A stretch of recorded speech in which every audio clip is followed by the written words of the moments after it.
राजेश भैया start start.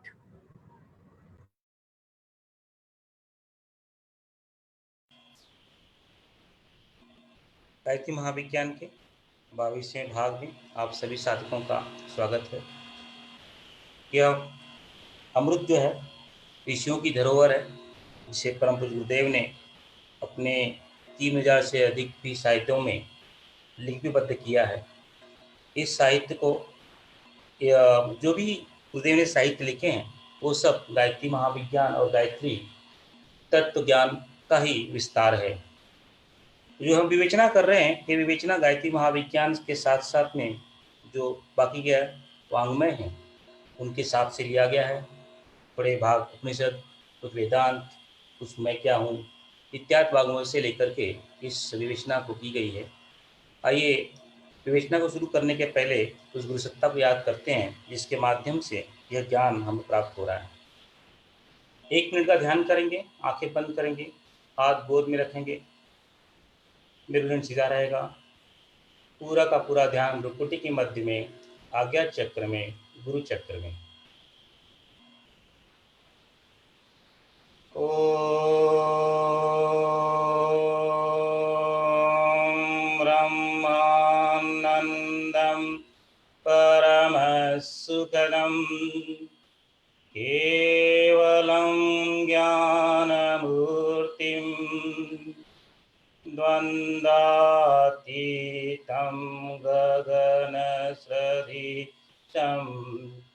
तत्त्वमस्यादिलक्ष्यम् एकं नित्यं विमलमचलं सर्वदि साक्षिभूतं भावातीतं त्रिगुणरहितं सद्गुरुं नमामि। अखण्डानन्दबोधाय शेषसन्तापहारिणे सच्चिदानन्दरूपाय तस्मै श्रीगुरवे नमः। तस्मै श्रीगुरवे नमः। तस्मै श्रीगुरवे नमः। जो हमें ब्रह्म के आनंद को बता दे, जो परम सुख का ज्ञान हमें करवा दे, ऐसे सद्गुरु के चरणों में कोटि कोटि नमन है, नमन है, नमन है। जो एक है, नित्य है, बुद्ध है, शुद्ध है, गगन से भी ऊंचा है, सभी गुणों के से अतीत है, सभी द्वंद्वों से परे है, ऐसे सद्गुरु के चरणों में कोटि कोटि नमन है, नमन है, नमन है। जिसका अवतरण तो सिर्फ और सिर्फ शिष्य के संताप को हरण के लिए होता है, जिसका लक्ष्य एक ही होता है, शिष्यों को बताते तत्त्वम असि, तत्त्वम असि, तत्त्वमसि, तत्त्वमसि, तत्त्वमसि। ऐसे सदगुरु के चरणों में कोटि कोटि नमन है, नमन है, नमन है। जो शिष्यों को ये बता देता है कि सत्य चित्त आनंद का बोध क्या होता है, उसका बोध करवा देता है। ऐसे सदगुरु बहुत बिरले लोगों को मिलते हैं और उनका अवतरण जब होता है तो उनकी करुणा जब जागती है तो शिष्यों को यह ज्ञान करवाते हैं कि वह तो तू ही है। हमारा जीवन भी ऐसा जीवन है जिसमें हमें परम पूज्य गुरुदेव माता भगवती का हमें सानिध्य मिला। उनके माध्यम से हमें यह ज्ञान हुआ कि हम जो है गायत्री महाविद्या जो है तत्त्वमसि को जो ज्ञान करवाती है उसका ज्ञान हुआ। इसलिए भगवान शंकराचार्य जी कहते हैं मनुष्य जन्म तो दुर्लभ है। मनुष्य जन्म दुर्लभ है, इसलिए दुर्लभ है क्योंकि जब ईश्वर की अनुकंपा होती है तभी मनुष्य जन्म मिलता है। उसके पश्चात दुर्लभ ये होता है कि मनुष्य के मन में इच्छा जागृत हो जाए कि मैं कौन हूँ, मैं क्या हूँ, उसके जानने की इच्छा जाग जाए, तब ये दूसरा जो है भाव जो है दुर्लभ होता है। और उससे भी दुर्लभ क्या होता है कि आपके जीवन में सद्गुरु आ जाए और उसका आपको ज्ञान करवा दे। ये तीनों संधियां हम सब पे लागू होती हैं। हमको मनुष्य जन्म मिला, हमें गुरुदेव ने ये साहित्य के माध्यम से ये बताया कि हम कौन हैं और गुरुदेव का सानिध्य मिला। ये सब चीज़ें हमें लागू होती है तो हमारा जन्म बड़ा दुर्लभ है। इसी भावना के साथ में माता भगवती और महाकाल के चरणों में प्रणाम करते हुए आगे बढ़ते हैं। आगे की विवेचना देखते हैं। गुरुदेव ने आर्य शक्ति को अलग-अलग ढंग से अपने-अपने साहित्यों में अलग-अलग ढंग से उन्होंने समझाने की चेष्टा की है। वैसे गुरुदेव लिखते हैं कि आर्य शक्ति के जो भी शक्तियाँ अभी तक उजागर हुई हैं, वो तो सिर्फ़ अंश मात्र है। आर्य शक्ति की अनंत शक्तियाँ हैं और आज तक सिर्फ़ 1000 शक्तियों के बारे में ऋषि मुनियों ने लिखा है। और गुरुदेव ने जो हमें चाहिए था, आज के संदर्भ में जितना चाहिए था, उतना ही हमें विवेचना दी है। तो उसी को वो भी बहुत ही अधिक है। वो अगर वही हमें समझ में आ जाए, तो हमारा जीवन सचमुच जो है, हम जो है सुफल हो जाएगा। जैसे पिछले हमने बताया कि तो परम पूज्य गुरुदेव लिखते हैं कि जो ब्रह्म जो है वह निर्गुण है, निराकार है, निर्विकार है, अक्षर है, अखंड है, अनंत है। उसमें कोई गुणवत्ता नहीं है, अनात्म है, वो हर जगह विद्यमान है, उसके अलावा कुछ भी नहीं है। जब उसमें स्फूर्णा जागती है तो आदि शक्ति का अवतरण होता है। इसी आदि शक्ति के अवतरण से दो आदि शक्ति के दो भाग बनते हैं। एक भाग से चेतन सृष्टि का निर्माण होता है और एक भाग से परमाणु सृष्टि का निर्माण होता है। यही और इसी के माध्यम से चराचर जगत की संगति चलती रहती है। इसी आर्य शक्ति को ऋषि मुनि अलग अलग नाम से पुकारते हैं। कोई गुणों के रूप में से सतगुण और तमोगुण बोलता है, कोई माया के रूप में से विद्या माया कहता है, कोई ऋषि मुनि इसी को परा प्रकृति और अपरा प्रकृति के नाम से संबोधन करते हैं और कोई कोई मुनि इसी को शक्ति बला और अतिबला शक्ति के नाम जानते हैं। मूलतः ये दोनों ही गायत्री और सावित्री हैं और अंततः गायत्री सावित्री भी एक ही है। सिर्फ जो है हमें उसके गुणवत्ता के आधार पे हमें अलग अलग बताने की किसी चेष्टा करते हैं। मूलतः सोच तो एक ही है, उनमें सिर्फ गुणवत्ता की वजह से अलग अलग नामों से पुकारा जाता है। और इन्हीं के गायत्री और सावित्री के समन्वय से ही ईश्वर जीव जगत की संधि बनती है और उसी के ईश्वर जो है तमो सतोगुण के के समन्वय से ईश्वर की उत्पत्ति का भाव बनता है। तमोगुण के समन्वय से जो है जगत की उत्पत्ति होती है और सत और तम के मिलन से जो है जीवात्मा और जीवात्मा की उत्पत्ति होती है। ये यही ये गायत्री और सावित्री के समन्वय को ही ऋषि मुनियों ने अलग अलग ढंग से समझाया है, गुरुदेव ने समझाया है। आज आज जो हम लोग विवेचना कर रहे हैं वो विश्वामित्र जो गुरुदेव ने लिखा है विश्वामित्र तंत्र के हिसाब से जो है गायत्री और सावित्री की विवेचना। तो विश्वामित्र जी कहते हैं कि पूरे प्राणियों में सभी प्राणियों में जीवात्माओं में जीवों में गायत्री तो रहती ही है, लेकिन उसकी जो है गायत्री जो है समान भाव में रहती है। समान भाव में रहने से उसके अंदर सिर्फ जीवन निर्वाह करने के कार्य की क्षमता रहती है। लेकिन मनुष्य एक ऐसा प्राणी है जिसमें गायत्री दो ढंग से रहती है, समान और असमान। वह विश्वामित्र जी से समान को बुद्धि और असमान को प्रज्ञा, परम पूज्य गुरुदेव इसको एक्सप्लेन करते हुए डिटेल में एक्सप्लेन करते हुए कहते हैं इसी को अंतरंग और बहिरंग और इसी को शिक्षा और विद्या। और ये जब आती है एक एक से, जब ये शक्ति हमारे अंदर गायत्री का हम चाहे आत्मसात करते हैं, ये दोनों हमारे अंदर डेवलप होती है। एक से वैभव मिलता है, एक से ऐश्वर्य मिलता है। एक को गुरुदेव कहते हैं कि एक से जो है धन बल कौशल यश प्रभाव मिलता है और दूसरे से हम जो है हमारे ऐश्वर्य जो है सामान्य प्रज्ञा जागृत होती है, तो हम संत महर्षि ब्रह्मर्षि देवर्षि इत्यादि की के सीढ़ी पे चलने लगते हैं। परम पूज्य गुरुदेव ने हम सबको ऐश्वर्य के मार्ग पे चलने के लिए क्या, प्रज्ञा के मार्ग पे चलने के लिए कहा। हमारा मार्ग संत ऋषि महर्षि देवर्षि ब्रह्मर्षि का है। इसी मार्ग को गुरुदेव ने हम सबको आगे बढ़ने के लिए कहा है और अपने आप जो है ये वैभव का मार्ग तो अपने आप आ जाएगा, लेकिन हमारा उद्देश्य तो ऋषि मार्ग पे चलने का है। गुरुदेव 24 अक्षरों की व्याख्या वह करते हैं कि जो 24 अक्षर हैं, इन 12 अक्षरों में जो है 12 अक्षर जो है चैतन्य सृष्टि के लिए हुए और जो 12 अक्षर हैं वो परमाणु सृष्टि को लिए हुए हैं। जो 12 अक्षर जो है चैतन्य सृष्टि के लिए उसकी विवेचना हम पहले कर चुके हैं। उसी को जो है गायत्री के नाम गायत्री, ब्राह्मी, वैष्णवी, शांभवी, वेद माता, देव माता, विश्व माता, दिपतंबरा, मंदाकिनी, अजपा, आदित्य और सिद्धि के नाम जानते हैं। और परमाणु सृष्टि की जो शक्तियां हैं उसी को हम सावित्री, सरस्वती, लक्ष्मी, दुर्गा, कुंडलनी, प्राणाग्नि, भवानी, भुवनेश्वरी और त्रिपुरा इत्यादि के नाम जानते हैं। अब जो है ये जो गायत्री के हमने आज अभी तक जो है गायत्री की जो 12 शक्तियाँ हैं, जो चैतन्य सृष्टि वाली शक्तियाँ हैं, उनका विवेचना देखी है और इन्हीं को पाने के लिए परम पूज्य गुरुदेव ने ददांश योग बताया है। हम इनको जो है ददांश योग के माध्यम से प्राप्त कर सकते हैं, प्राणों के माध्यम से, विज्ञान योग के माध्यम से, प्राण योग के माध्यम से, शक्ति योग के माध्यम से, भक्ति मार्ग के माध्यम से, लय योग इत्यादि जो परम पूज्य गुरुदेव ने जो है इसको बताए हैं, इसकी विवेचना हम पहले कर चुके हैं। और जो सावित्री सृष्टि है, जो है परमाणु सृष्टि है, उसके भी और जो है गायत्री है, ये दोनों का समन्वय अति आवश्यक है। इन्हीं के आधार पे ही एक के बिना दूसरा अधूरा है। गुरुदेव कहते हैं कि आप बोल लो कि गायत्री के हम सिर्फ गायत्री करेंगे, जब चेतना में जाने के लिए परमाणु की आवश्यकता होती है और परमाणु को समझने के लिए चेतना की आवश्यकता होती है। दोनों साथ में चलते हैं, दोनों एक ही सिक्के के दो पहलू हैं और दोनों की साधना एक साथ में होती है। गायत्री के साथ में, जिसे गुरुदेव ने बताया कि 12 अक्षरों में गायत्री की चेतना है और 12 अक्षरों में गायत्री की, सावित्री की परमाणु सृष्टि की चेतना है।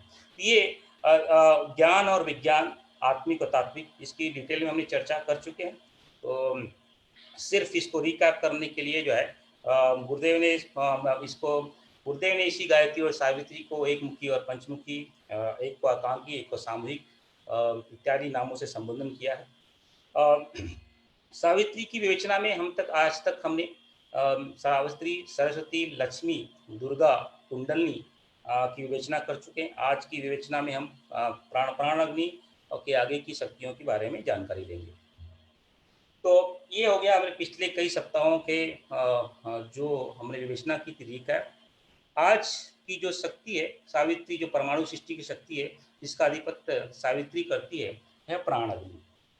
परम पूज्य गुरुदेव लिखते हैं, जो जगत में, जो ब्रह्मांड में जो प्राण है, जिस प्राण के सहारे ये जो है जो प्राण की लहर है, जिसको गुरुदेव ने महाप्राण का नाम दिया है, वो उसी को ही गुरुदेव ने प्राण अग्नि कहा है। जो भाई बहन कुंडली जागरण की ध्यान धारणा करते हैं, गुरुदेव एक शब्द यूज करते हैं प्राण अग्नि, गुरुदेव इसका उपयोग करते हैं। तो ये प्राण अग्नि किसे कहते हैं कि जो चेतना का प्रवाह होता है उसे प्राण अग्नि कहते हैं। ऊर्जा जब बनती है तो अग्नि बनकर प्रकट होती है। तो वो गुरुदेव कहते हैं कि जब प्राण का प्रवाह होता है, तो प्राण का प्रवाह चेतना में होता है, तो उसे ही प्राण अग्नि कहते हैं। ये इसी को गुरुदेव एक्सप्लेन करते हैं कि जो प्राण तत्व है, ये प्राण तत्व से प्रखरता और प्रचंडता आती है। जैसे कि आपने अग्नि में देखोगे, प्रचंड अग्नि अगर देखोगे तो उसमें प्रचंड भी रहेगी और उसमें प्रखरता भी बहुत स्पष्ट भी दिखाई देगी। तो इसी जब ये इस प्राण को क्षमता ही है कि जब आती है, तो जैसे अग्नि हम प्रज्वलित करते हैं तो दीपक जलाते हैं, अंधकार दूर हो जाता है, वैसे ही गायत्री की साधना करने से जब गायत्री हमारे अंदर आने लगती है तो प्राण अग्नि प्रज्वलित हो जाती है। प्राण अग्नि प्रज्वलित हो जाती है तो हमारे अंदर के, जैसे ज्योति जो है अंधकार को दूर करती है, वैसे ही प्राण अग्नि हमारे अंदर के जो कसह है, कलह है, द्वेष है, ईर्ष्या है, हमारे जो जन्म जन्मांतर के कुसंस्कार हैं, उसको जो है वो नष्ट करने लगती है। तो ये इससे करने से क्या होता है कि जो हमारा जैसे एक बर्तन होता है, बर्तन में बहुत सारे अगर मैल लगे हों तो बर्तन जो है साफ दिखाई नहीं देगा। या फिर कोई दर्पण है, दर्पण में बहुत सारी धूल लगी हो तो जो है उसमें हमारा प्रतिबिंब ठीक से नहीं दिखाई देगा। उसी तरह से हमारे हमारे ऊपर जो है शरीर है, हमारा जो आत्मा है, आत्मा के ऊपर जो 3 शरीरों का जो आवरण बना हुआ है, उसमें कुछ संस्कार लगे हुए हैं, कलह, कलेश जो है, द्वेष, ईर्षा, जो कुछ संस्कार जन्म जन्मांतर के लगे हुए हैं, उससे हमें आत्मबोध नहीं हो पाता है। तो ये प्राण अग्नि क्या, गायत्री का जब आत्म के ध्यान और आत्मसात करने से ये प्राण अग्नि, गायत्री की प्राण अग्नि प्रज्वलित होती है, तो ये हमारे जो इन शरीरों पे जो मैल लगे हैं उसको जो है खाने लगती है और उसके से आस्ते आस्ते जो है हम अपने स्वरूप में आने लगते हैं। तो ये और उससे साधक जो है ओजस्वी, तेजस्वी और मनस्वी बनने लगता है। तो प्राण अग्नि, जब गायत्री की प्राण अग्नि की शक्ति हमारे अंदर जागृत होती है, साधक के अंदर आती है, तो जो साधक है ओजस्वी, तेजस्वी और मनस्वी बनने लगता है। इसी को आप देखोगे कि कठोपनिषद में यमराज और नचिकेता का एक संवाद है। वो नचिकेता मांगता है कि मुझे वो जिद करता है कि मुझे पंच अग्नि विद्या दो। यम उसको बहुत सारी विद्याएं देते हैं, यहाँ वहाँ की बातें बताते हैं, लेकिन नचिकेता हट करके बोलता है कि नहीं, मुझे पंचअग्नि की विद्या दो। परम पूज्य गुरुदेव लिखते हैं कि यह पंचअग्नि की विद्या जो ज्ञान है, जो विज्ञान है, इसी को ही महाप्राण कहते हैं, इसी को ही ये महाप्राण की विद्या है, और इसी महाप्राण की विद्या को प्राणाग्नि कहते हैं, जो कि गायत्री का ही एक स्वरूप है। जब ये जागृत होती है तो ये प्राण आप साधक जो है प्राणवान बनता है। प्राणवान बनने से क्या होता है, वो अपना का जो है अपनी शक्ति जो है सत प्रयोजन में और जो है साहसिक कार्यों में लगाता है। आप देखोगे जब परम पूज्य का अवतरण हुआ, कितनी सारी कुरीतियां फैली हुई थी। परम पूज्य गुरुदेव ने गायत्री को आत्मसात किया। आत्मसात करने से जितनी भी कुरीतियां थी, उससे लोहा लेने के लिए उन्होंने अलग अलग संकल्प बनाए, अलग अलग जो है युग निर्माण योजना के लिए अलग अलग धाराएं बनाई, जैसे कि बाल विवाह, जैसे कि गौ हत्या, जैसे कि दहेज प्रथा, जैसे कि नशा निर्मूलन, जैसे कि जो भी गायत्री जो लोगों ने छुपा के रखा था उसको उन्होंने ओपन किया, जो यज्ञ की विद्या लिप्त हो चुकी थी उन्होंने ओपन किया। तो ये जब आदमी के अंदर जो है साधक के अंदर गायत्री आती है, तो उसके अंदर उस सत्पतियों को जलाने, सत्पतियों को प्रवाह देने के लिए साहस आता है। ये साहस कहाँ से आता है, गायत्री की प्राण अग्नि की धारा से आता है। तो ये जब साधक में प्राण अग्नि प्रज्वलित होती है तो वो कुरीतियों से लड़ने के लिए सक्षम हो जाता है, और जो है अलग अलग जो कुरीतियां जो फैली हैं बाहर की और अंदर की भी, दो कुरीतियां बही और अंतर, पहले अंदर की कुरीतियों को नाश करती है और साथ साथ में जो है वो बाहर की कुरीतियों को लड़ने के लिए हमारे अंदर क्षमता और साहस पैदा करती है। तो ये है प्राण अग्नि का ये हम जिसे कोई भाई बहन पूछते हैं कि हमारे अंदर गायत्री साधना फलित हो रही है, उसका क्या कैसे मापदंड हो जाए। गायत्री साधना फलित हो रही है, उसका एक ही मापदंड है कि हमारे अंदर प्राण अग्नि का प्रज्वलन होने लगता है। प्राण अग्नि आती है तो हमारे अंदर साहस आता है, धैर्य आता है, और हमारे अंदर के जो कलह कलेश है वो नष्ट होने लगते हैं। ये है परम पूज्य गुरुदेव ने ये प्राण अग्नि, और जो है साधक जो है प्राणवान मिलता है, अनित्यों से लोहा लेने के लिए उसके अंदर क्षमता आ जाती है। ये और इससे जो है हमारे अंदर कठोर संयम का एक जो है कठोर संयम का दिनचर्या में कठोर संयम पालन कर लेते साधक।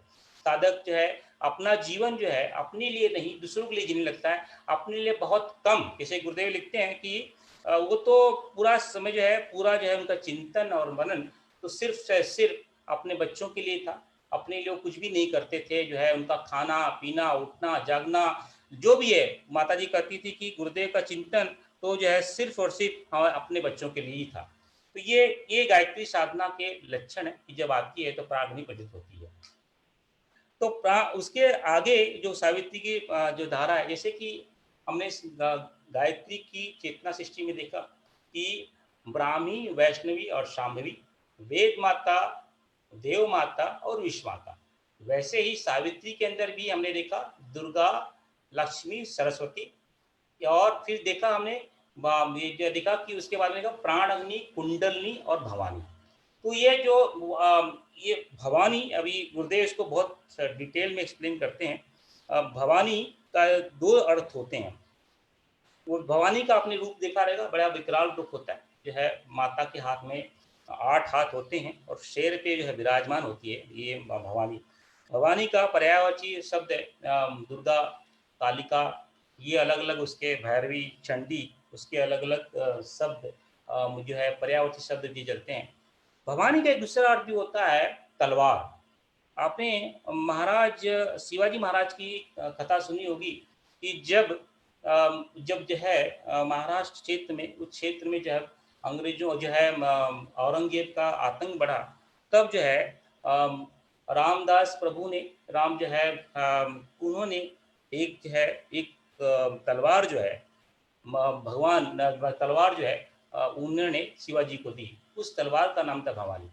उस तलवार के माध्यम से कहते हैं कि उस तलवार कभी भी खाली नहीं गई।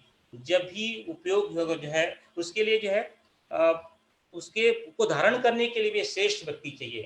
तो जो है परम पूज्य गुरुदेव उसका उदाहरण देते हुए कहते हैं कि वो श्रेष्ठ व्यक्ति को देने के लिए तलवार दी गई, क्योंकि श्रेष्ठ काम के लिए उत्पन्न हुआ था। इसलिए बहुत सारे लोग में महाराष्ट्र में जो है भगवान छत्रपति शिवाजी को भगवान का अवतार ही मानते हैं, क्योंकि उन्होंने एक छोटे से कस्बे से निकल करके पूरी एक जो है पूरा साम्राज्य खड़ा किया, और जो भी अत्याचार चल रही थी और कुरीतियां चल रही थी उनका नाश किया। और उसके पीछे की शक्ति कौन थी? जो है उनके गुरु, जो है उनके गुरु ने उनको जो है ये शक्ति दी थी तलवार के रूप में, उसका नाम था भवानी। तो भवानी का एक दूसरा भी अर्थ होता है तलवार। तलवार वो जो कुरीतियों का नाश करे, तलवार वो जो जो यहाँ पे जो बुराइयां चल रही है उसका नाश करे। तो ये भवानी का एक स्वरूप है। और जो ये तलवार कैसे प्राप्त होती है? तलवार जो है आप देखोगे जो उनके गुरु थे, उन्होंने सेवा, साधना, करुणा, सहायता, उदारता, ये सब भाव थे। ये जब उनके अंदर ये भाव थे, दूसरा भाव था कि जो जब आदमी के अंदर सेवा होती है, साधना होती है और सहायता होती है, उदारता होती है, उसका दूसरा भी कुछ होता है कि कुरीतियों से लड़ने के लिए उसमें साहस भी होता है।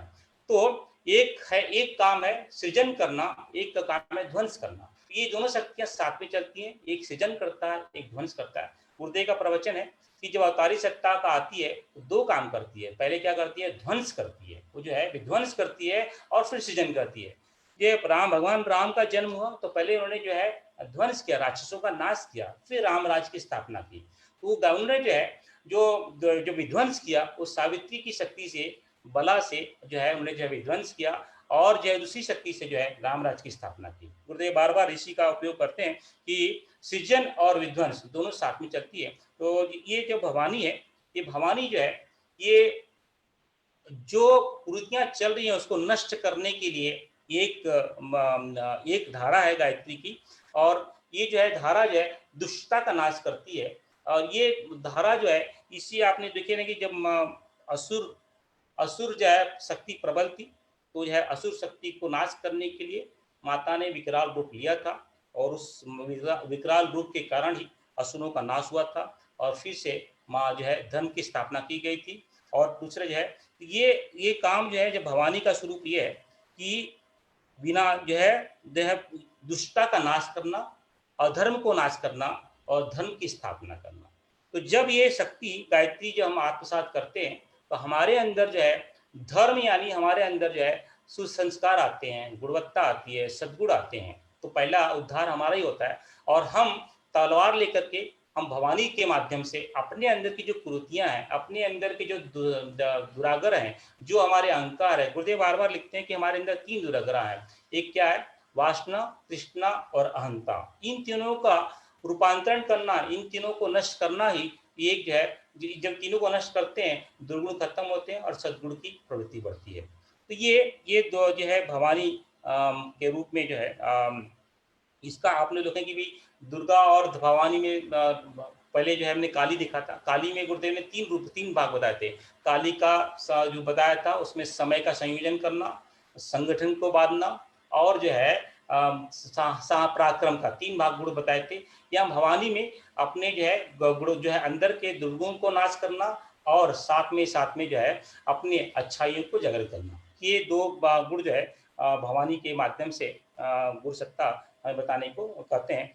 भवानी का एक नाम जो है यहाँ पे जो है वासना, तृष्णा, अहंता को जो नाश करके हमें आत्मशोधन करवाती है। जो ये 3 शरीर है जो है, सूक्ष्म शरीर, स्थूल शरीर और कारण शरीर, इन तीनों पे 3 तरह के गुणवत्ता पाई जाती है। एक वासना वाली, एक तृष्णा वाली, एक अहंता वाली। कारण शरीर में अहंता होती है, जो है सूक्ष्म शरीर में जो है वासना होती है और जो है स्थूल शरीर में तृष्णा होती है। इन तीनों का कन्वर्जन होना चाहिए। कन्वर्जन कैसे होता है? कन्वर्जन होता है निष्ठा से, प्रज्ञा से और जो है श्रद्धा से। ये गुण जो है, इससे पहले हमने बताया, ये गुण जो है बदलते रहते हैं। तो वासना का प्रज्ञा में परिवर्तन होने से हमारे अंदर जो है हम जो है हमारा आत्मशोधन होता है। तो तृष्णा का निष्ठा में परिवर्तन होने से हमारा आत्मशोधन होता है। अहंता का श्रद्धा में कन्वर्जन होने से, परिवर्तन होने से आत्मशोधन होता है।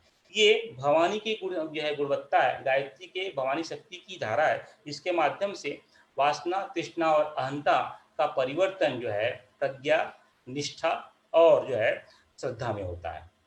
इसी को परम गुरु चंडी के नाम से अवगत करते हैं। वहां पे हमने गायत्री की साधना में लिखा था विश्व माता। अभी उसी के पैरेलल सावित्री की शक्तियों में एक आती है शक्ति भुवनेश्वरी। आप नाम ही देखो कितना सुंदर नाम है, भुवनेश्वरी। जैसे कोई व्यक्ति कितना अभिमान वाला नाम है। जैसे कि कोई व्यक्ति बोलता है कि मैं इंजीनियर हूँ, मैं डॉक्टर हूँ, मैं साइंटिस्ट हूँ, मैं यहाँ का कॉर्पोरेटर हूँ, मैं वहाँ का प्रधानमंत्री हूँ। उसके अंदर एक अहंकार झलकता है। आप सोचो, जो भुवनेश्वरी, जो पूरे भुवन, जो पूरे जगत, जो पूरे ब्रह्मांड का स्वामिनी है, उसमें कितना अहंता होगी। इस अहंता कैसी होगी? सौम्य होगी।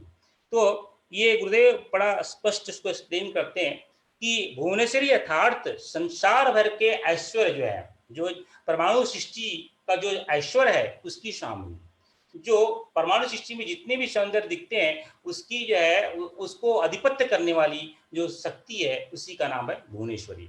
यह एक ईश्वरीय सत्ता है।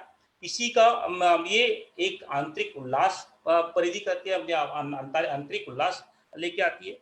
जैसे गुरुदेव बड़ा बहुत सारे एग्जाम्पल देते हैं कि जैसे कि हम इंजीनियर हैं, डॉक्टर हैं, ये हैं, वो हैं, तो हमें कितने अंदर, हमारे अंदर कितना ये रहती है कि भाई, और कोई बोलता है कि मैं ईमानदार हूँ, मैं समझदार हूँ, मैं बहादुर हूँ। मतलब ये छोटे छोटे गुण हैं, ये भी ऐश्वर्य के गुण हैं, लेकिन जिसके अंदर समुच्चय गुण का भंडार हो, वो उसको कितना अहंकार होगा, कितना शौम होगा। उसमें गुरुदेव एक्सप्लेन करते हैं कि एक उदाहरण भी देते हैं। जैसे कि स्वामी राम तीर्थ जैसे अपने आप को राम बादशाह के नाम से पुकारते थे, बोलते थे कि मैं तो राम बादशाह हूँ, क्योंकि वो अपने आप को जो है बड़ा, बहुत बड़ा मत, उसमें उनके अंदर अभिमान नहीं था। अभिमान को ऐसे नहीं बोलते थे, उनको एक फील होता था। जैसे कि आपने रामकृष्ण परमहंस की भी जीवनी पढ़ी रहेगी, उसमें भी लिखते हैं कि उनको ऐसा महसूस हुआ कि जो है कि पूरे जगत में जब वो एकाकार हो गए माँ काली से, ऐसा महसूस हुआ कि पूरा जगत ही वो धारण किए हुए हैं। तो जो व्यक्ति गायत्री में पूर्ण रूप से एकाकार हो जाता है, जो जब गायत्री और साधक में कोई फर्क नहीं रहता है, तब जो है भुवनेश्वरी शक्ति जो है वो उसको महसूस लगती है कि उसके अंदर जो है पूरे जगत का पूरे भुवन का जो है मालिक बन जाता है। और ये स्तर में जो है साधक को बड़ा आनंद आता है। इसलिए स्वामी राम तीर्थ जो है हमेशा आनंदित और हमेशा आनंद में रहते थे, क्योंकि वो अधिपत्य में रहते थे, क्योंकि उन्हें लगता था कि पूरा चराचर जगत के वो मालिक हैं। ये किसकी वजह से होता है? माता गायत्री के जो एक धारा है, भुवनेश्वरी की वजह से होता है। ये भुवनेश्वरी जो है, ये बहुत गौरव और आनंद ये होती है। ये अभिमान, जैसे कि हमारे अंदर जो अभिमान है, वो मैं इंजीनियर हूँ, मैं डॉक्टर हूँ, मैं बहुत अच्छा व्यक्ति हूँ, ये तो उसमें अभिमान झलक सकता है। ये तो ऐश्वर्यपति को हम भुवनेश्वरी कर रहे हैं कि जो पूरे ऐश्वर्य का पति है, जो पूरे ऐश्वर्य की माता है, वो है भुवनेश्वरी, ये उसकी उपाधि है। और जो उस उपाधि में रहता है, हमेशा जो है आनंदित रहता है, चेतना में रहता है, और उसको पूरा विश्व इस चेतना को जो साधक इस चेतना को प्राप्त कर लेता है, उससे पूरा चराचर जगत ही अपना दिखाई देता है। सभी का दुख अपना दुख महसूस होता है, सभी का सुख अपना सुख महसूस होता है। तो ये भुवनेश्वरी की गुणवत्ता है। जितना अधिक मात्रा में गायत्री की साधना हमारे जीवन में आएगी, उतनी अधिक मात्रा में ये जो है भुवनेश्वरी का गुणवत्ता हमारे जीवन में झलकने लगेगी, हमारे अंदर वो ऐश्वर्य आने लगेगा उसी अनुपात में। गुरुदेव लिखते हैं, जैसे जैसे गायत्री की साधना बढ़ेगी, वैसे वैसे उसी अनुपात में हमारे अंदर भुवनेश्वरी की ऐश्वर्य वाली जो शक्ति है, वैसे वैसे उसी अनुपात में बढ़ने लगेगी, और हम जो है उस ढंग से आत्मविभोर होने लगेंगे और आनंद में बनने लगेंगे, क्योंकि हमें लगने लगेगा ये पूरा चराचर जगत ही हमारा है। ये जो बाजू वाले हैं, ये जो नजदीक वाले हैं, ये दूर वाले हैं, सब उसको अपने लगने लगेंगे, और उनके दुख में सुख में अपना दुख और सुख महसूस होगा, कितना आनंद आएगा। ये भुवनेश्वरी की गुणवत्ता है, जिसके आधार पे ईश्वर जो है, साधक जो है, उस गायत्री की चेतना को प्राप्त कर सकता है। परम पूज्य गुरुदेव इसी को परमाणु सृष्टि की ब्राह्मी चेतना कहते हैं। कि जैसे कि हमने ब्राह्मी चेतना का डिस्कस किया था पहले, जो है इसी ब्राह्मी चेतना के माध्यम से उस परम ब्रह्म के स्तर को हम प्राप्त कर सकते हैं, जो हमेशा ब्लिस में रहता है, जो हमेशा आनंद में रहता है, जो हमेशा ज्ञान में रहता है। परम पूज्य गुरुदेव पहले कैसे बताया कि परमात्मा का स्वरूप क्या है? सत्य चित्त आनंद स्वरूप है। उसमें 3 गुणवत्ता होती है, हमेशा सत्य में रहता है, और उसको हमेशा सत्य में रहता है, उसको ध्यान रहता है, उसको ज्ञान रहता है, इसलिए चित्त में रहता है, और इसी भान में वो जो है हमेशा आनंदित रहता है। तो सच्चित आनंद यानी ये पूरा जो है सत का दूसरा भी होता है सत्ता। सत्ता यानी ये पूरी जो चराचर जगत है वो मेरी है, उसमें मेरी सत्ता है, उसका उसको ज्ञान है यानी चित्त है और इसके लिए वो आनंदित है। ये 3 गुण जो है परमात्मा के गुरुदेव ने लिखे हैं और ऋषि मुनि ने बताया सत चित आनंद। तो जब हमारे अंदर गायत्री की ये भुवनेश्वरी की चेतना जागृत होती है तो हम भी उस परम ब्रह्म के सत्य चित आनंद के स्वरूप को देख पाते हैं, महसूस कर पाते हैं और उसका आनंद ले पाते हैं। ये है भुवनेश्वरी, जिसको जिसके आने पे हम भी उस पर ब्रह्म परमेश्वर के स्वरूप का जो है आनंद ले पाते हैं। ये ये गुणवत्ता आत्मा वैभव वाली नहीं है, ये भौतिक वाली नहीं है, ये गुणवत्ता ऐश्वर्य वाली है, ये आत्मिक वाली है।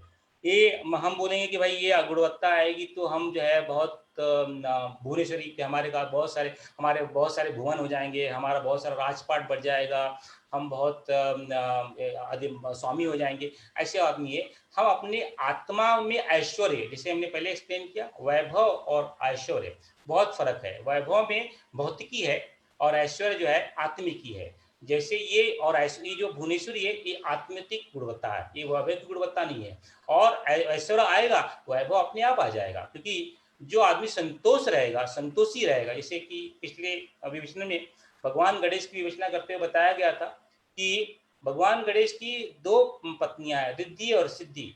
जब वो रिद्धि और सिद्धि आती है तो जो है दो पुत्र होते हैं, शुभ और लाभ, और एक पुत्री होती है संतोषी। यानी जब हमारे अंदर वैभव आएगा तो शुभ और लाभ आएंगे। सब परिस्थिति में चाहे वो दुख हो या सुख हो, शुभ ही शुभ मालूम पड़ेगा, लाभ ही लाभ मालूम पड़ेगा।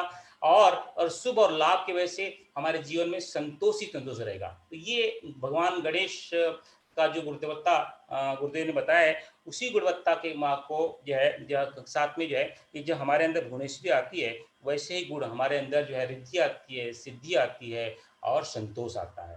तो और ये संतोष आत्मिक होता है। ये बाहर किसी पैसे, किसी रुपए, किसी पद, पदवी, यश से नहीं मिलता है। ये संतोष तो आत्मिक है, ये आंतरिक है। ये संतोष तभी मिल सकता है जब अंदर से आत्म जो है गायत्री साधना हमारे अंदर प्रफुल्लित होने लगती है, तब जो है ये संतोष प्राप्त होता है। और ये संतोष है माँ भुवनेश्वरी के आशीर्वाद से ही मिलता है। आगे की शक्ति गुरुदेव एक्सप्लेन भी करते हैं अन्नपूर्णा। अन्नपूर्णा हमने आपने पढ़ा रहेगा उपनिषदों में, पुराणों में, अन्न ही ब्रह्म है। यानी ये जो प्राणी है, प्राणी मात्र का जीवन निर्वाह करने की जो क्रिया है वो अन्न पे होती है। इसी से हमारा अन्नमय कोश बना है। इसी के आधार पे जैसे कि आप जो है बहुत सारी जगह जाएंगे, जैसे कि कर्नाटक में भी है, काशी में भी है अन्नपूर्णा का मंदिर। आप जो है बहुत लोग, विशेष लोग से वहाँ जाते हैं, माता अन्नपूर्णा का दर्शन करते हैं। अलग अलग जगहों पे, अलग अलग क्षेत्रों में अन्नपूर्णा, माता अन्नपूर्णा का मंदिर विशेष रूप से बनाए गए हैं। ये एक आदिशक्ति की एक धारा है जो है, ये जो धारा है, इस धारा के से जो है अन्न की कमी नहीं रहती है। यानी अन्न की कमी नहीं रहती है कि गुरुदेव को बहुत स्पष्ट, जैसे कि बहुत अपना पूरा घर जो है गेहूं चावल से नहीं भर जाएगा। हमारे अंदर जितना भी रहेगा, जितना भी इंफ्रास्ट्रक्चर रहेगा, जितने भी माध्यम रहेंगे, उस माध्यम से अपना हम काम चला लेंगे। जैसे कि गुरुदेव का एक कोटेशन है, अपनी आवश्यकताओं को कम करो और जो है जो अपना आवश्यकताएं कम हो जाएंगी, तब क्या होगा, हम जो है अपने आप में वो सुधार कर सकते हैं। ये गुणवत्ता है कि अन्नपूर्णा आने से हमारे जीवन में बहुत सारे पैसे, रुपए और अनाज खरीदने के लिए, कपड़े खरीदने के लिए, मकान खरीदने के लिए बहुत सारे संपदा नहीं आ जाएगी, लेकिन हमारे जीवन में सुखदा आ जाएगी, संतोष आ जाएगा। हम जो भी परिस्थिति रहेंगे उसके अंदर संतुष्ट रहेंगे, और जो भी मिलेगा उस खाने में, जो भी रहने के लिए व्यवस्था रहेगी उस रहने में, जो भी पहनने के लिए मिलेगा उस पहनने के पहनावे में हम संतुष्ट रहेंगे। ये अन्नपूर्णा है। उसमें मन में कहीं दुख नहीं होगा, कहीं क्लेश नहीं होगा। जब गायत्री की ये आदिशक्ति धारा हमारे अंदर प्रफुल्लित होती है तो जो है हम हर परिस्थिति में माता अन्नपूर्णा के आशीर्वाद से हमेशा संतोषपूर्ण से रहते हैं। आपने गुरुदेव इसका दूसरा दृष्टांत बताते हुए कहते हैं कि माताओं को अन्नपूर्णा कहा जाता है, कि जो घर की गृहिणियां रहती हैं उन्हें एक नाम से संबोधन भी किया जाता है, अन्नपूर्णा के नाम संबोधन किया जाता है। तो अन्नपूर्णा का संबोधन करने का पीछे का भाव ऋषि ऋषि और गुरुदेव बताते हैं कि वो दूरदर्शी होती हैं, सुव्यवस्थित रहती हैं, हर कष्ट को, दुख को, असंतोष को, उपहास को समेट करके उसको संतोष से हंसते हुए निकाल देती हैं। आप किसी भी घर में चले जाओ, जो माताएं रहती हैं बड़ी संतोषी रहती हैं, पूरा घर के ताना बुना को ठीक ढंग से व्यवस्थित, घर में पैसे की कमी है या सामने वाले को दिखाई नहीं देता है, इस तरह से जो है अपने घर को सजोए रहती हैं। एक तो जो है आपने पांडवों की कथा सुनी होगी कि जब पांडव जाते हैं तो उनके पास में खाने के भी पैसे पैसे नहीं रहते हैं, अन्न नहीं रहता है। वो उनके पास में थोड़ा भी चावल रहता है, उस चावल में मिल बट के खा लेते हैं। तो एक बार दुर्वासा ऋषि आते हैं, तो दुर्वासा ऋषि आने के मतलब उस दुर्वासा ऋषि आए हैं, उनको भोजन कराना है और उनके बहुत सारे सारे शिष्य हैं, तो उन शिष्यों के को भोजन कराना है, उनके लिए उनके पास अनाज नहीं होता है। तो जो है भगवान कृष्ण आते हैं, भगवान कृष्ण की प्रार्थना करती है माँ द्रौपदी, भगवान कृष्ण आते हैं, बोलते हैं कि तुम्हारे किचन में क्या है, तो बताते हैं एक अन्न दाना है। बोले कोई बात नहीं, इस दाने से ही सब कुछ हो जाएगा। ये संतोष है और गुरु का अनुग्रह है, ईश्वर का अनुग्रह है। जब गायत्री आती है, आपके पास में एक अन्न भी रहेगा, उस अन्न से जितने भी लोग आएंगे सबकी संतुष्टि हो जाएगी। ये दृष्टांत है कि जब माता अन्नपूर्णा प्रसन्न होती है, जो भी परिस्थिति हो, कैसी परिस्थिति हो, वो टल जाती है, उसका समाधान मिल जाता है, संतोष पूर्वक समाधान मिल जाता है। यहाँ पे जैसे कि गुरुदेव अपने साधना में ध्यान में बताते हैं कि जैसे जैसे हमारी वासना, तृष्णा और अहंता खत्म होती है, किसके माध्यम से खत्म होती है? निष्ठा, श्रद्धा और प्रज्ञा से। निष्ठा, प्रज्ञा और श्रद्धा से जब ये खत्म होने लगती है तो हमारे अंदर तृप्ति, तुष्टि और शांति होती है। स्थूल शरीर की तृप्ति, सूक्ष्म शरीर की तुष्टि और जो है कारण शरीर की शांति, ये तीन गुणवत्ता प्राप्त होने लगती है। ये गुणवत्ता जो है ये साधन सामग्री से नहीं मिलती है। ये गुणवत्ता जो है ये इसको पैसे से नहीं खरीदा जा सकता। ये तो अंदर की ऊर्जा है, ये अन्नपूर्णा का प्रसाद है, ये माता गायत्री का प्रसाद है। जब प्रसाद वो मिलता है, जब वो आती है, तो उससे हमारा स्थूल शरीर, सूक्ष्म शरीर जो है और कारण शरीर जो है तृप्त होता है, तुष्ट होता है और शांति होती है। और गुरुदेव यहाँ पे एक और बात लिखते हैं कि औसत नागरिक के स्तर पर निर्वाह करना पर्याप्त माना जाता है।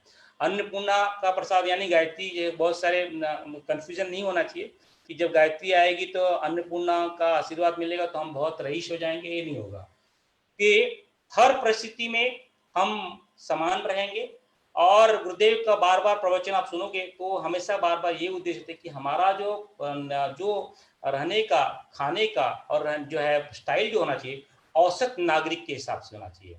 यही उनका उपदेश है कि भाई कम कटौती जो है, कम जितनी आवश्यकता हो उतना ही हमें काम करना चाहिए, जितनी आवश्यकता है उतना ही हमें जो है चीज लेनी चाहिए, जितनी आवश्यकता है उतना ही हमें कपड़ा लेना चाहिए, जितनी आवश्यकता है उतनी ही हमें जो है भोजन ग्रहण करना चाहिए। आवश्यकताओं के अनुसार ही, जैसे एक औसतन भारतीय, गुरुदेव प्रवचन में भी कहते हैं कि अगर आप भारत में रहते हैं तो औसतन भारतीय, अब अमेरिका में रहते हैं औसतन अमेरिकन। तो जहाँ की जिस जो परिस्थिति है वहां पे औसत रूप से रहना, ये ही अन्नपूर्णा का विश्लेषण करता है, अन्नपूर्णा के भाव को दिखाता है।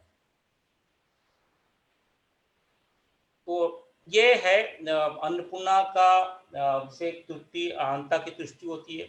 इसके अंदर जो है हमारे जो है महत्वाकांक्षाएं कम होने लगती हैं। महत्वाकांक्षाएं कम होने लगती है मतलब इन द सेंस हमारी महत्वाकांक्षाएं बहिरंग से नहीं अंतरंग होने लगती है। हमारी महत्वाकांक्षाएं इंडोर हो जाती हैं। हमारी महत्वाकांक्षाएं उस परम चेतना को प्राप्त करने की हो जाती हैं। हमारी महत्वाकांक्षाएं उस गुरु सत्ता से एकाकार करने की हो जाती हैं। हमारी महत्वाकांक्षाएं आर्य शक्ति के उस स्वरूप से एक रूप होने की हो जाती हैं। तो इस ढंग से जब ये हमारे अंदर अन्नपूर्णा आती है तो हमारे अंदर जो महत्वाकांक्षाएं हैं बहिरंग से अंतरंग हो जाती है। और अंतरंग होने से हमें उच्च स्तरीय संतोष प्रदान होता है, उच्च स्तरीय स्वर्गीय आनंद मिलता है और उसका हम रसावादन करते हैं। और हम जब रसावादन करते हैं तो संतोष बनता है। संतोष होने से हमारे पे किसी तरह का ऋण नहीं रह जाता है, न बाहरी न आंतरिक। तो और हमें किसी तरह का घाटा नहीं होता है। घाटा गुरुदेव यहाँ पे एक्सप्लेन करते हैं, घाटा जो है ये बाहरी संपदा की घाटा की बात नहीं कर रहे हैं, ये आंतरिक संपदा की घाटा की बात कर रहे हैं कि सब कुछ तो बुद्धि में ही है। जैसे कि पैसा, अब कोई किसी को क्वेश्चन पूछा है कितने पैसा की जरूरत है, कितना पैसा औसत पैसा होगा, किसी के लिए 1 लाख हो सकता है, किसी के लिए 10,000 हो सकता है, किसी के लिए 1 करोड़ हो सकता है, किसी के लिए 10 करोड़ हो सकता है। तो ये व्यक्ति के बुद्धि पे निर्भर करता है कि ये आवश्यकता कितनी पैसे की आवश्यकता है। किसी किसी साधक के लिए आप बोलो तो 1 रुपया भी काफी है। तो कहने का तात्पर्य ये है, ये सब तो बौद्धिक की बुद्धि की मानसिक स्थिति है कि हमें संतोष।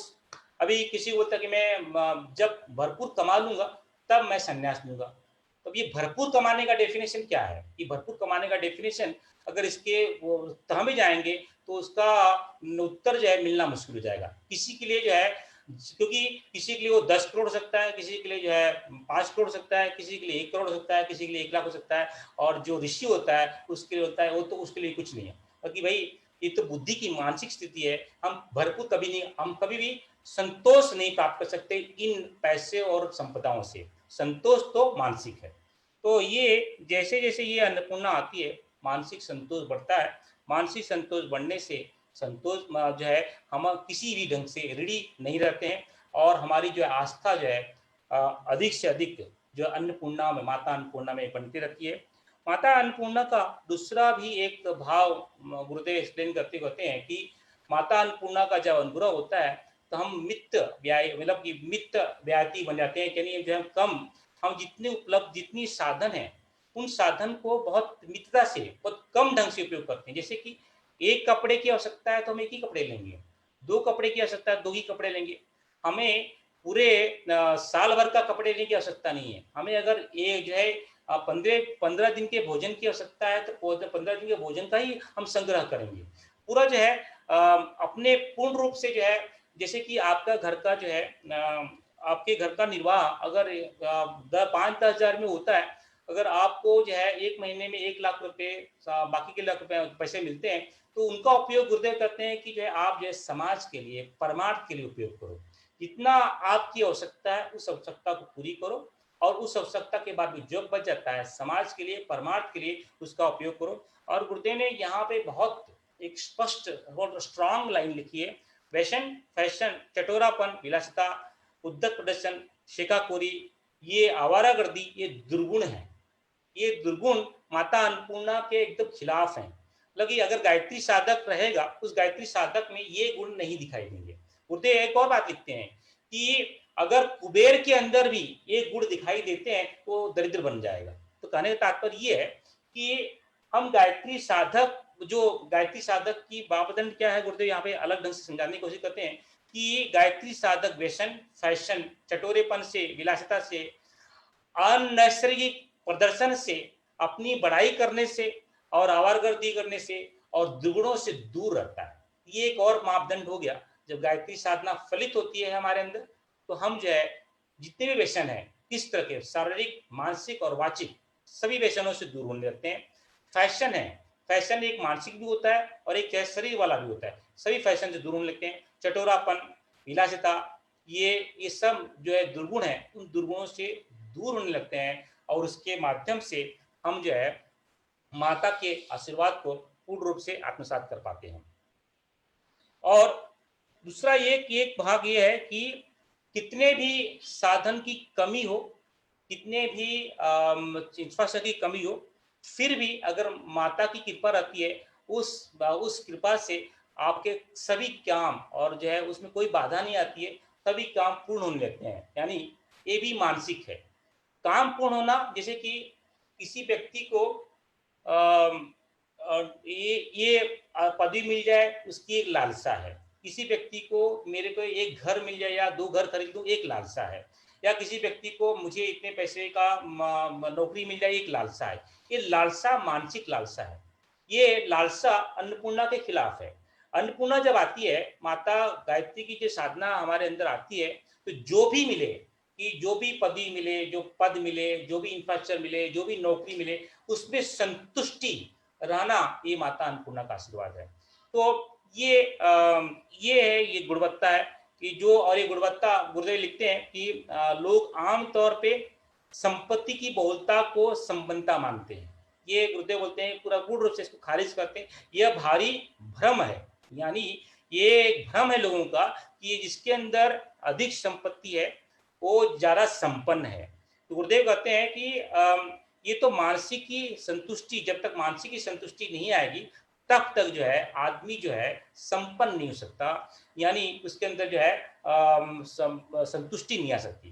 तो ये भाव जो है गुरुदेव एक्सप्लेन करते हैं, साधनों का उपार्जन करना एक पक्ष हो गया, और उसका उपयोग करना, यानी जब माता अन्नपूर्णा हमारे पर अनुग्रह करती है तो जो भी साधन है उसका हम उपयोग करते हैं, दुरुपयोग नहीं करते हैं। जैसे कि हमारे पास में अत्यधिक पैसा आ गया, हम उन पैसों का उपयोग क्या करेंगे, सत्कर्म के लिए करेंगे, परमार्थ के लिए करेंगे।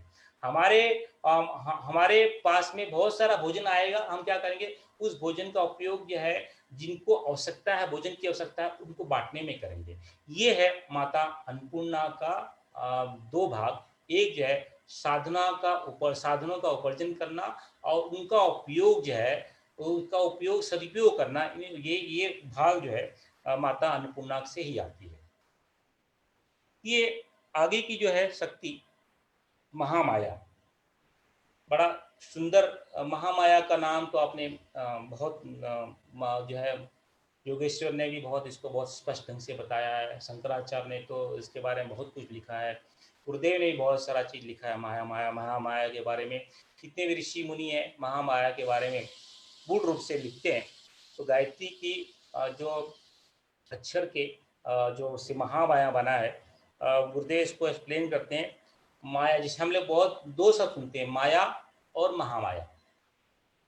माया, गुरुदेव इसको एक्सप्लेन जो है इसका डेफिनेशन करते हुए कहते हैं कि माया जो है, माया कहते हैं भ्रांति को, और महामाया कहते हैं जो भ्रांति को दूर करे, इसे कहते हैं माया। जब जो है माया जो है भ्रांति पैदा करती है कि ये मेरा है, मैं श्रेष्ठ हूँ, मैं उत्तम हूँ, मैं सबसे बलवान हूँ, मैं शक्तिवान हूँ। ये है माया के गुणधर्म है ये। लेकिन महामाया क्या करती है, जितनी हमारी भ्रांतियां हैं उसको नष्ट करती है। इसलिए निभ्रांति माया जो है पदार्थ परक है, महामाया जो है ज्ञान परक है। यानी माया से जो है हमारों में माया का जब भी उल्लेख होता है उसका उल्लेख पदार्थ के संदर्भ, मैटर के संबंध में आता है, और महामाया का जहाँ पे उल्लेख आता है चेतना से होता है, ज्ञान से होता है। या इसलिए आप भगवान शंकराचार्य जी को सुनिए, जो है आप जो है किसी भी ऋषि मुनियों को सुनिए, जब वो उल्लेख जो है से योगेश्वर को सुनिए, तो जो महामाया का जो उल्लेख करते हैं वो ज्ञान परक है, और जिस माया की बात हम करते हैं वो पदार्थ परक है। माया जो है हमें संसार में बांधती है, हमें कर्मबद्ध कराती है, जीवों को बांधती है। महामाया उसका अपोजिट करती है। महामाया हमको ईर्ष जीव भाव से जो है जो छुटकारा दिलाती है। जैसे गुरुदेव का एक्सप्लेन करते हैं, जैसे एक मेढक होता है, मेढक जो है कुएं में रहता है, उसको लगता है कि पूरा यही ब्रह्मांड है, ये पूरा जो है सब कुछ, ये जो कुछ है मेढक यानी जो कुआं में जो कुछ है वही सब कुछ है। लेकिन अगर उसी मेढक को बाहर निकाला जाए, और गुरुदेव लिखते हैं कि उस मेढक के अंदर पंख लगा दिया जाए, तो वो जब भ्रमण करेगा तो उसको समझ में आता है कि अरे ये ब्रह्मांड है, ये जगत है। तो ये मेढक तो वही है, लेकिन कुएं से निकालने के बाद में उसने पंख लगाया। यानी जैसे कि हम जीव हैं, जीव को इस भ्रम से निकाल करके उसके अंदर जो है गायत्री के पंख लगाए जाए, गायत्री और सावित्री का पंख लगाए जाएंगे, तो जो है उसको पूरी सृष्टि समझ आने लगती है कि अरे ये है ब्रह्मांड, अरे ये है जगत। तो ये गुरुदेव बड़ा अच्छा दृष्टांत देते हैं। माया जो है साधकों को यानी जीवात्मा को बंधनों में बांधती है, और जो महामाया है साधकों को इस बंधन से मुक्त करवाने का ज्ञान देती है, इसलिए वो ज्ञान परक है। तो ये माया और महामाया का गुरुदेव एक्सप्लेन करते हैं। और ये महामाया जो शक्ति है गायत्री की वो शक्ति है, जैसे कि वहां पे हमने गायत्री की शक्ति में ऋतंबरा प्रज्ञा का उल्लेख किया था। तो ऋतंबरा प्रज्ञा और महामाया वो गायत्री की शक्ति है, ये सावित्री की शक्ति है। तो ये वो जो है चेतना परक है, ये जो है अपरमाणु परक है। तो ये इस तरह का जो है गुरुदेव बड़ा स्पष्ट से एक्सप्लेन करते हैं। आपने अगर जिन भाई बहनों ने वेदांत पढ़ा होगा वेदांत में बार बार मृग मरीचि का उल्लेख आता है कि हिरण को जैसे कि दूर मरुस्थल में जाते हैं तो सब कुछ मरुस्थल में पानी दिखाई देता है, और जो है ये मतलब कि उसको लगता है कि पानी वहां पे है। दूसरा एक उल्लेख जो है वेदांत में आता है कि उसकी कस्तूरी जो है वो मृग जो है घूमते रहता है और उसको कस्तूरी की सुगंध देने के लिए, लेकिन जो है जो कस्तूरी की जो सुगंध है उसके गले में रहती है। तो ये माया जो है मृग मरीचि के भटकाव में लाती है, और महामाया जो है इस भटकाव के भ्रम को दूर करती है, यानी ज्ञान करवाती है। जो जो भी यहाँ पे गुरुदेव लिखते हैं कि माया से छूटने के लिए क्या क्या चाहिए, माया से छूटने के लिए एक जिज्ञासा चाहिए। किसकी जिज्ञासा चाहिए? मैं को जानने की जिज्ञासा। इसलिए परम पूज्य गुरुदेव ने पहली किताब लिखी मैं क्या हूँ। ये जिज्ञासा, इसी को ऋषि मुनि मुमुक्षु कहते हैं, या फिर जो है वेदांती से मुमुक्षु के नाम जानते हैं कि जब हमारे अंदर मैं को जागने की इच्छा जागृत होती है कि मैं क्या हूँ, मैं कौन हूँ, जब ये संदर्भ हमारे मन में चिंतन में आने लगता है, जिज्ञासा जाने लगती है, तब जो है हम आत्मज्ञान की पहली सीढ़ी चढ़ने लगते हैं। तब ये समझना चाहिए कि हमारे अंदर महामाया यानी हमारे गायत्री का प्रसाद जागने लगा, जिसके माध्यम से महामाया के ज्ञान से हम जो है इस भाव को जान सके कि मैं क्या हूँ। कि जो है माया जो है दुख देती है, दुख ही दुख है। जैसे कि आप देखो पहले विवेचना बताया कि मनुष्य का जन्म होता है, मनुष्य की खोज में रहता है, आनंद की खोज में रहता है। आनंद इसकी जो है मूलभूत गुणवत्ता है। गुरुदेव ने बड़े स्पष्ट ढंग से इसको एक्सप्लेन किया है। आनंद जीव जो है मनुष्य का जो है उसकी गुणवत्ता क्या है? हमेशा आनंद की खोज में रहता है। इसलिए तो वो घर बनाता है, शादी करता है, बच्चे पैदा करता है, नौकरी करता है, उस आनंद की खोज में। लेकिन उसका डायरेक्शन अलग होता है। सचमुच आनंद तो उसको अपने आप को खोजने में मिल सकता है। अगर वो अपने आप को जान लेगा, अपने आप को समझ लेगा, तब जो है उसको आनंद मिलेगा। तो जो है माया जो इन प्रपंचों में जो जोड़ता है उसे कहते हैं माया, और वो दुख आनंद की जगह वो दुख देती है। लेकिन इन प्रपंचों से जो दूर करती है उसे कहते हैं माया, जो ज्ञान देती है, और ज्ञान के माध्यम से हमारी जो भ्रांति है टूटती है। तो ये गुरुदेव स्पष्ट लिखते हैं कि माया जो है हमें वासना, तृष्णा और अहंता में ला करके हमारा जो है प्रयोजन, जो मनुष्य जन्म इतना दुर्लभ था, जिसको भगवान शंकराचार्य ने बड़ा दुर्लभ बताया है, उस दुर्लभ जन्म को जो है हम पशु प्रयोजन में गवा देते हैं। यानी अगर गायत्री की वो शक्ति हमारे अंदर प्रवाहित ना हो, महामाया का हमारे अंदर कृपा दृष्टि ना आए, तो हमारे अंदर उस ज्ञान परख ना आए, तो हमारा जीवन ऐसे निष्फल निकल जाएगा। यहाँ पे गुरुदेव और बार बार जन्म मरण के फंदे में पड़ करके फिर से वासना, तृष्णा, अहंता के चक्कर में पड़ के हम नर पशु और जो है मानव जो है, गुरुदेव ने बड़ा उसको बहुत क्लियरली ढंग से बताया है कि उस भ्रांति को तोड़ने के लिए अगर हम तोड़ नहीं पाते हैं तो हमारा जीवन जो है नर पशु और या फिर न जो है के माध्यम के जैसा बन जाता है। तो ये गायत्री की वो शक्ति है जिससे हमारे अंदर का जो भाव जाग जाता है कि मैं वही हूँ, तत्त्वमसि हूँ, अहम ब्रह्मास्मि हूँ। ये भाव जो है महामाया ही लेके आ सकती है। जो 84 लाख योनियों का जो बंधन है, उस बंधन में जो तब जो दुख है, जो संताप है, जो उस बंधन में जो एक सहन, एक जो है ये जो कलह है, उसको तोड़ने की जो शक्ति है वो कहलाती है महामाया। महामाया इन सभी महासंकटों को दूर करती है। तो गुरुदेव माया का अपोजिट महामाया, कि जो माया हमें संकटों में बांधती है, दुखों में बांधती है, महामाया हमें संकटों से निवारण करती है, हमें ज्ञान देती है, हमारे भ्रम को तोड़ती है। तो ये है महामाया। जब महामाया जागृत होती है, जैसे ही जैसे पतझड़ आने से पूरे जब पेड़ के पत्ते कैसे गिर जाते हैं, वैसे हमारे अंदर पूरे भ्रम जाल जो है टूट जाते हैं, और हमारे अंदर आत्म जागरण होने लगता है, दिव्य दृष्टि खुल जाती है, ज्ञान चक्षु खुल जाते हैं। ये है महामाया। जो ये महामाया कोई नहीं, एक गायत्री की एक धारा है। गायत्री का जब जीवन में आत्मसात होता है, महामाया हमारे जीवन में प्रवेश करती है, और हमारे जो जो जो बंधन है, उन बंधनों को सोचने के लिए एक ज्ञान मिलता है। ज्ञान से हम उस भ्रम जाल से बाहर आ पाते हैं। ये है महामाया।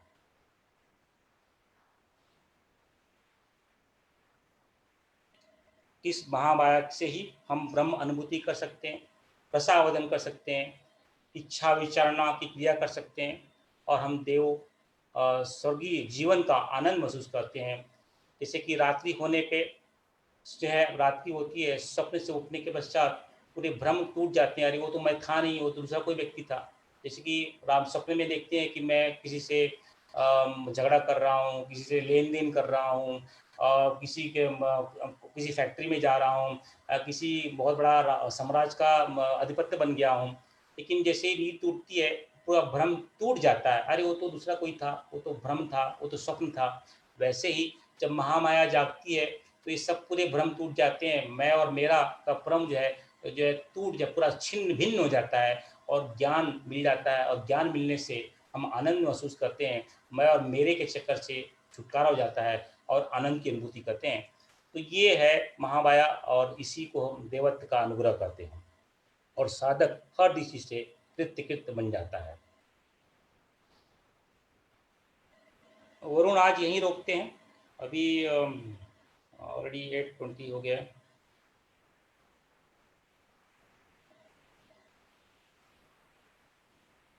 वरुण,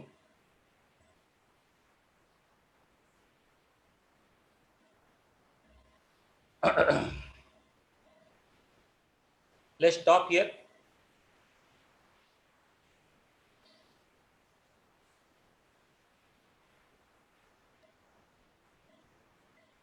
वरुण सुनाई दे रहा है कि नहीं दे रहा है? हेलो।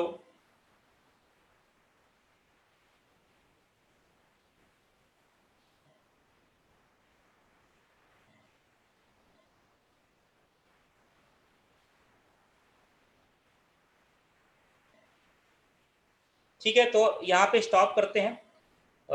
आगे की क्लास जो है अगले संडे जो है आगे की अम, जो पयस्विनी बाकी है, त्रिपुरा बाकी है, 2 शक्तियाँ जो गायत्री की बाकी हैं 24 शक्तियों में से, उसका उल्लेख करेंगे और फिर जो है आगे का जो है देखेंगे क्या आगे का जो है प्लान है। तो आइए इस आगे जो है गुरुदेव को फिर से एक बात करते हैं, याद करते हैं और जो भी गलतियाँ हुई हैं, त्रुटियाँ हुई हैं, उसके लिए क्षमा माँगते हैं। 1 मिनट का ध्यान गुरुदेव के साथ में।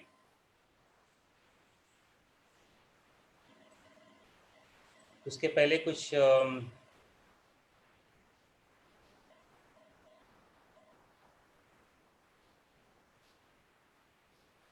कुछ सूचनाएँ दे देता हूँ। इस गुरुवार को गायत्री श्रीमद् भागवत गीता का अंतिम भाग होगा, जिसका आशीर्वाद जो है परम श्रद्धेय और जीजी की तरफ से आया हुआ है गुरुवार को 7 बजे और उसका समापन होगा जो है पूरे 18वां अध्याय इस रविवार को पूरे हो इस गुरुवार को पूरे हो जाएंगे।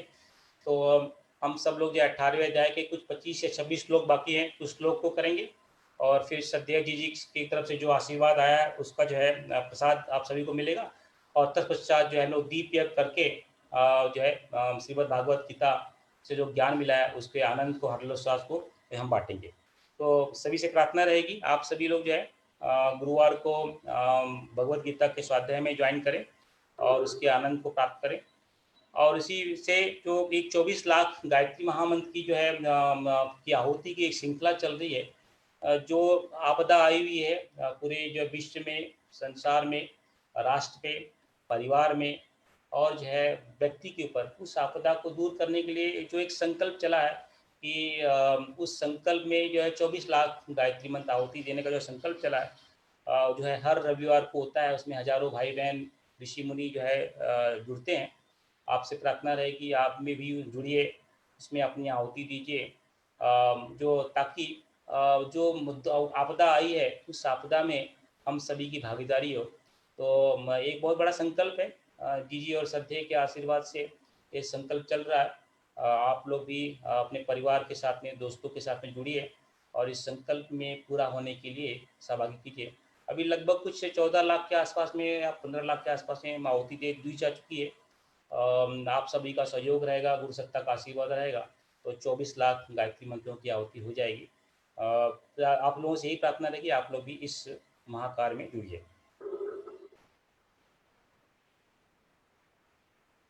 और फिर अगले संडे जो है इसी शाम शाम को मिलेंगे और आगे की विवेचना को करेंगे। गायत्री जो है जो अब बाकी रह गया शक्तियाँ उनको भी देखेंगे। जाने के पहले एक बार पूरी सप्ताह को याद करेंगे, 1 मिनट का ध्यान करेंगे, आंखें बंद कीजिए, नियोजन सीधा रखिए, हाथ गोद में रखिए, अपना ध्यान भ्रुकुटी के मध्य में लेके जाइए, आज्ञा चक्र में लेके जाइए। गुरुदेव और माता जी वहाँ विराजमान हैं, उनसे आशीर्वाद लेंगे। गुरुदेव और माता जी से यही प्रार्थना करेंगे हम पर सब पे अनुग्रह बना रहे। आइए ध्यान लगाते हैं। ओम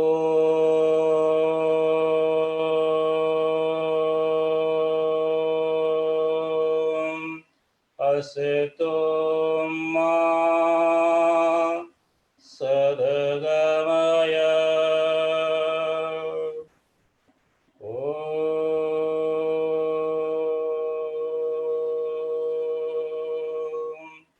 तमसो मा ज्योतिर्गमय ओम